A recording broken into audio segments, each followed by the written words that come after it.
क्या आप sales person है? या आपका मुख्य काम बेचना है? या आप खुद का कोई बिजनेस चलाते हैं? जो कुछ भी है। पर यदि आपको कोई सामान बेचने में परेशानी होती है या आप कोई सामान बेच नहीं पाते हैं, तो चलिए हम इस पोस्ट में किसी को कुछ भी बेचने के बारे में जानते हैं। किसी को कुछ भी बेचना एक कला है। इस कला को हर किसी को सीखना चाहिए। आपके सामने जितने भी सफल व्यक्ति हैं, वह बेचना जानते हैं। एक अच्छे लेखक की किताब उतना ज्यादा नहीं बिक पाता है जितना एक बेचने वाले का किताब बिक जाता है। यदि आप एक अच्छे लेखक नहीं पर आपको बेचना आता है, तो आप खुद का किताब बेच करके सफल हो सकते हैं। आपने रिच डैड पुअर डैड किताब पढ़ी होगी। उस किताब के लेखक ने एक इंटरव्यू में बताया कि मैं जितना ज्यादा बेचने में माहिर हूँ उतना ज्यादा लिखने में नहीं। इसी कारण मेरी किताबें सफल हो पाई। इस बेचने के कला को स्कूल और कॉलेज में नहीं सिखाया जाता है।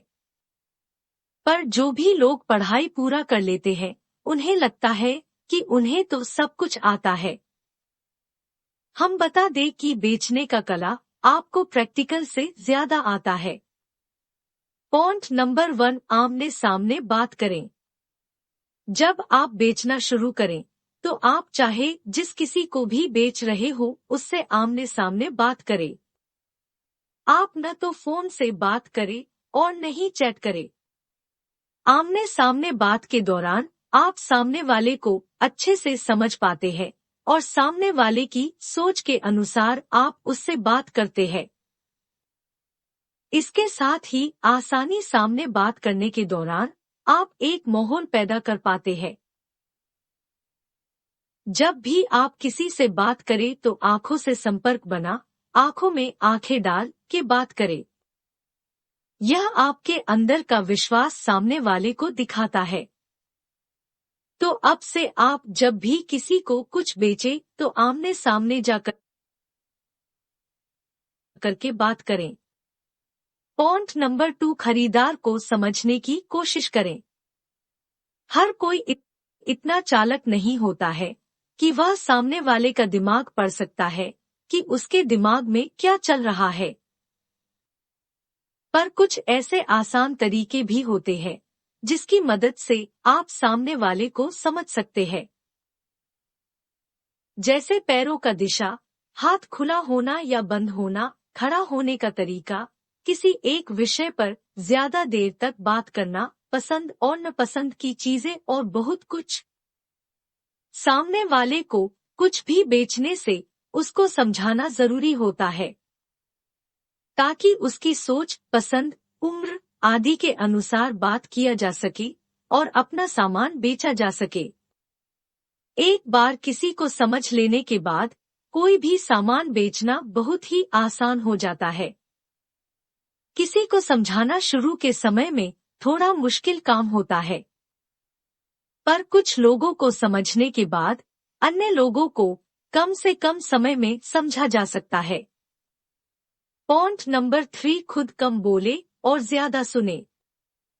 जब किसी को समझने की बात हो रही है, तो हमें सामने वाली की बात को ध्यान से सुनना चाहिए। आसान शब्दों में, आप जिस किसी को भी कुछ बेचने की कोशिश कर रहे हैं, तो आप उससे अपने या अपने सामने के बारे में कम बताएं और खरीदने वाली की बात को ज्यादा सुने। ज्यादा सुनने के आपको खरीदने वाले के बारे में काफी कुछ समझ में आ जाएगा। इसके साथ ही आप यह भी समझ सकते हैं कि अधिकतर खरीदने वाले किस तरह की बात करते हैं। खरीदने वाले की बात सुनने का एक और फायदा है कि आप खरीदने वाले का विश्वास हासिल कर रहे हैं। पॉइंट नंबर 4, सवाल जो सामने वाले को सोचने पर मजबूर कर सकता है। आप जब किसी से बात कर रहे हो और वह आपसे कम बात कर रहा हो या आपके बताए हुए सामान को खरीदने के लिए तैयार नहीं हो रहा हो, तो आप सवाल करें। आप अपने सामान से जुड़े ही सवाल करें। आप ऐसा सवाल करें जिस सवाल का जवाब देने से पहले सामने वाले को सोचना हो। जैसे यदि आप एक डिजिटल मार्केटिंग एजेंसी चलाते हैं तो आप सवाल कर सकते हैं कि क्या आप नहीं चाहते हैं कि आपका बिजनेस ऑनलाइन हो? क्या आप चाहते हैं कि आप घर बैठे अपने बिजनेस को बढ़ा सकते हैं? सवाल ऐसा होना चाहिए जिसका जवाब के रूप में सामने वाला को आपके सामान या सर्विस को खरीदना हो। पॉइंट नंबर 5, बस बेचने की कोशिश न करें। आप जब भी किसी के आमने सामने हो या आप किसी से बात कर रहे हो तो आप बस बेचने की कोशिश न करें। शुरू के समय में अधिकतर बेचने वाले बस सभी बात को एक जगह पर ही लाकर खत्म करता है कि उसके सामान को सामने वाला खरीदे। यह चीज सामने वाले को अच्छी नहीं लगती है। हम यह भी नहीं बात कर रहे हैं कि आप सामने वाले से खरीदने के लिए एक बार भी न कहे, बल्कि आप सामने वाले को समझाने की कोशिश करें। आपका प्रोडक्ट या सर्विस जिस भी जरूरत को पूरा कर रही है उसके बारे में बताएं। आपके पुराने ग्राहक के होने वाले फायदे के बारे में बताएं। इसके साथ ही आप यह भी समझाने की कोशिश करें कि यदि आपके इस सामान या सर्विस को नहीं खरीदा गया तो क्या कुछ घटा हो सकता है। पॉइंट नंबर 6, जरूरत पैदा करे या समझाए। कोई भी व्यक्ति तब किसी चीज को जल्द खरीदता है जब उस चीज की उसे जरूरत होती है। जब किसी चीज की जितना ज्यादा जरूरत होती है उस चीज को खरीदार उतना ही तेजी से खरीदते हैं। जरूरत न होने पर बहुत कम या नकर बराबर ही ग्राहक किसी सामान को खरीदते हैं।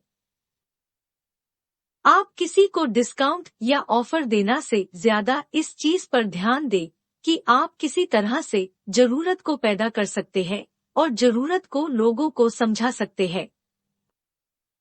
हम बता दें कि जरूरत को पैदा करने से ज्यादा जरूरी जरूरत को समझाना होता है। आप कोई ऐसा सामान या सर्विस को ऐसे जगह में भी बेच सकते हैं जहां पर उसकी जरूरत ज्यादा से ज्यादा हो।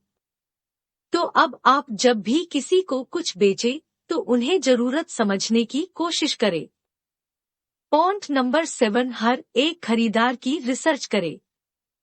आप जिस किसी से भी मिलाने वाले हो या आप जिस किसी को अपना ग्राहक बनाने वाले हो, आप उनके बारे में पहले से ही रिसर्च करे ले।